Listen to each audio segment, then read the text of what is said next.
if I'm a Texas A&M defensive line or Mike Elko, I'm sending heat, and I'm sending it often and early, and I'm not sending it on a 4-man down, just straight up go get the quarterback. I'm sending a corner. I'm dropping Cassius Howell into coverage.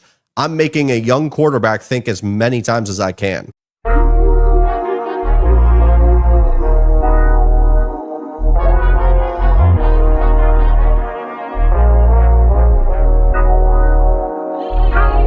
Number 3, Texas A&M will be traveling into DKR Stadium to face off against the number 17 Texas Longhorns, the Lone Star Showdown. And a quick side take here before we dive into this game. I talked about it on my TikTok. The Lone Star Showdown is a bigger rivalry than the Red River Shootout. Now, before you start typing, I need you to hear me out. I'm not saying the football games compared 1-to-1 is better than the other. I think that the Red River Shootout, if you were to stack rank every interaction between Texas and Oklahoma and Texas A&M and Texas, that's easily number 1. I don't deny that. But I also believe if you got to 2, 3, 4, and 5, majority of those interactions and the heat that is built from them is going to be Texas A&M and Texas, from baseball to basketball, even softball. But I would lean Texas and Oklahoma for softball. I mean, they just met in the national championship. I fully believe that the heat, as someone that has lived in the state of Texas my entire life, I completely understand. I'm biased in that sense. The hatred between these two programs, I think if they had played the entire decade of the 2010s, it probably doesn't have the same amount of heat. But because they were separated for so long in the biggest sport, I think you can make a fair argument that the Lone Star Showdown is a bigger rivalry than the overall Red River rivalry. But like I said, we have a game to talk about at 6:30 Central Time, November 28th.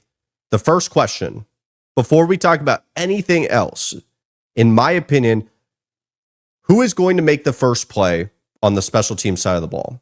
We can talk about offense, we can talk about defense, and we are going to. Both of these teams have electric punt returning capabilities. We're talking about one side of the ball with Texas that there's been parts in the season. I think Kentucky is a great example, and you could point to other examples as well where they've had huge plays made on punt returns that have put them in a position to win football games. And I think this is going to be a close battle between two very heated programs. I think Casey Concepcion, you can go point to the LSU game. His punt return is what really broke that game open, because if you remember going into halftime, it was a close battle, and that was the one that really broke the dam. It exposed the game into a completely different light, into blowout territory. If I'm a punter in this game, I'm punting it out of bounds. I'm not even giving them an opportunity to go make a play. As well, we're talking about a huge advantage for Texas in the kicking situation. The field goal advantage that they have in these close defensive battles is massive. We're looking at Texas A&M that just recently had to bench their kicker who was missing 28 yarders. Shout out Rennie Bond. Now, it will be important to note that Jared Zirkle was injured. You didn't really want to bench the starter that had to replace him because he was doing his job. It's a whole thing. I will say the first question is, who's going to make the bigger play on the special team side of the ball? Because I think it's going to come down to that. Because I think both of these offense and defensive comparisons do not pair well for both sides of the ball. What do I mean? The defensive line versus Arch Manning, because I frankly believe that the defensive line is going to win against Texas in their offensive line every single time. The offensive line for Texas has just been outright bad. It's not a good unit. Even though we could go look at the sack numbers and see, oh, Arch Manning against Arkansas only got sacked one time. They must be getting better. Go put on the tape. Just take a moment. It's not hard to find. They'll put cut-ups of it all over Twitter. It's Arch Manning shedding off 300-pound linemen, going full Lenore Sellers, trying to create plays.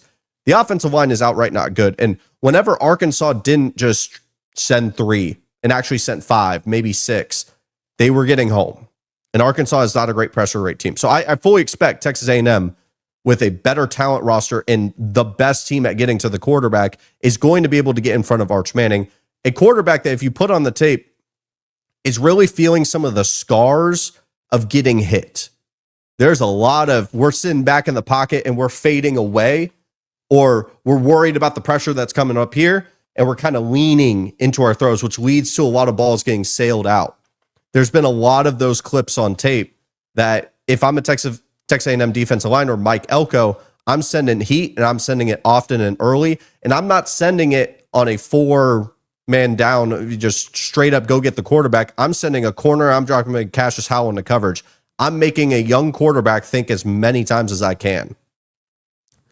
But then on the inverse, Marcel Reed, he is going to be facing a defense that I've kind of made a mention of this on TikTok. The Missouri defense and I think the Texas defense are comparable in the play style that A&M is going to have. We're talking about a very zone-heavy defense for Texas. They like to sit back and watch what the quarterback is doing. I'm not expecting Marcel Reed to be able to go create with his legs a ton in this game. What Marcel Reed needs to be is methodical, and he did a great job on the road against Missouri and checking out of certain plays, being able to read defenses. Now, this is another talent level jump from a Missouri defense I think is a pretty good one to an elite defense from Texas that will have an Anthony Hill out there, Colin Simmons, a tier 1 pass rusher. So it is going to be a talent jump, but we've seen Marcel Reed against a zone defense do quite well. I think you're going to have to be methodical and wait for things to get open or anticipate them to get open, better said. And I don't really expect there to be a ton of success on the ground. Not many teams get a ton of success throwing or running the ball against the Texas defense. Gunnar Stockton is one of the best quarterbacks when we're talking about going and dissecting a defense. You're going to need a performance like that from Marcel Reed. One of the concerns that I have is when you are facing a zone defense, when Marcel misses, it's high. What that allows, if everyone is facing the quarterback and playing their right zones, that's where these safeties can tend to wait for a ball to sail high and go get a turnover. And little things like that can make or break a game. I can't predict turnovers because they're lucky half the time. I mean, I'm not saying a forced peanut punch fumble isn't lucky, but you can't predict turnovers to happen unless you're Louisville and Miller Moss, which is pretty easy. But what is the prediction today, right? We asked what is going to be the special teams play. Who's going to make that? The Texas A&M defensive line versus Arch, and it's going to be a completely different overall scheme than what Arch was dealing with Arkansas, which Arkansas was sending 3. They were running a ton of zone. Texas A&M is going to run a ton of man coverage. It is a complete inverse. They want to get to the quarterback and trust their corners on the outside. Problem with Texas's offense is Arch is doing an incredible carrying job, but he can't catch the footballs for the wide receivers.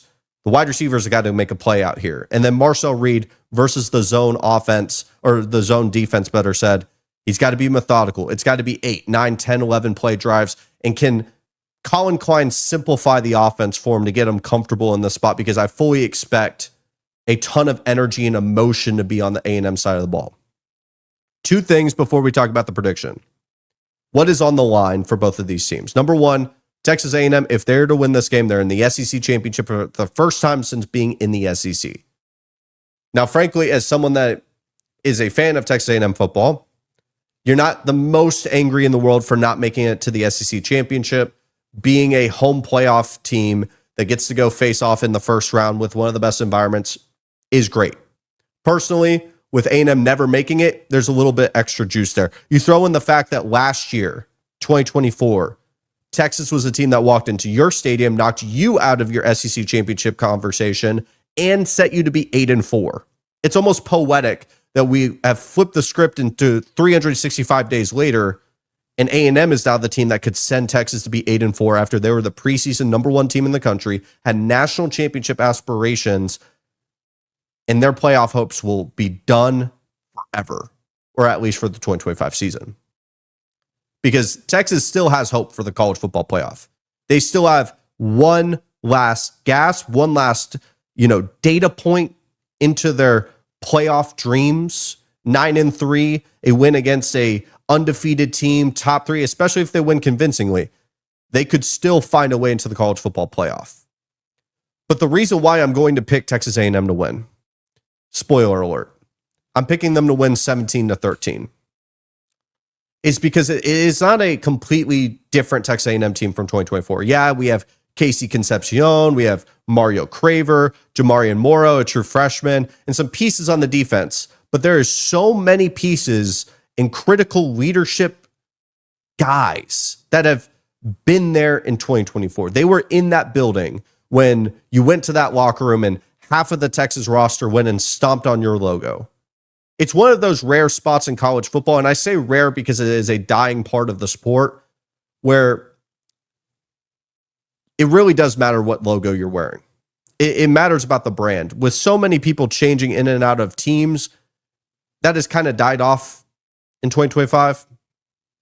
I think with Amaj Reed Adams, Torian York, Marcel Reed, Ruben Owens, Le'Veon Moss, and many, many others on this roster who all experienced that night in November and that collapse from that month and everything that just completely went down the drain that specific night where you didn't put up a single offensive point against Texas, that is still ringing in the back of your head. It's important to note that they basically had 2 weeks to prepare for Texas. You weren't really preparing for Samford. You could probably sleepwalk. You could have benched your starters in the first quarter and probably still won that game. I think this is a team of destiny. I think this is a team on a mission that still has everything in front of them, and they are working with house money. They're not going to be knocked out of the college football playoff. Would it be kind of like how Ohio State, when they lost to Michigan, it would be a really tough pill to swallow and maybe a sign of things to come in the college football playoff? Maybe. But I think this Texas A&M team is the better team. I think they're the better coach team. They've had more time to prep, and they're going to be healthy. Or at least that projects. So I'm picking Texas A&M to win. I expect them to finally put up points and keep up the streak of beating Texas in DKR Stadium. I haven't mentioned the home environment because it's a wine and cheese convention for DKR. I'm not moved by it. So that's my prediction. Texas A&M 17, Texas 13.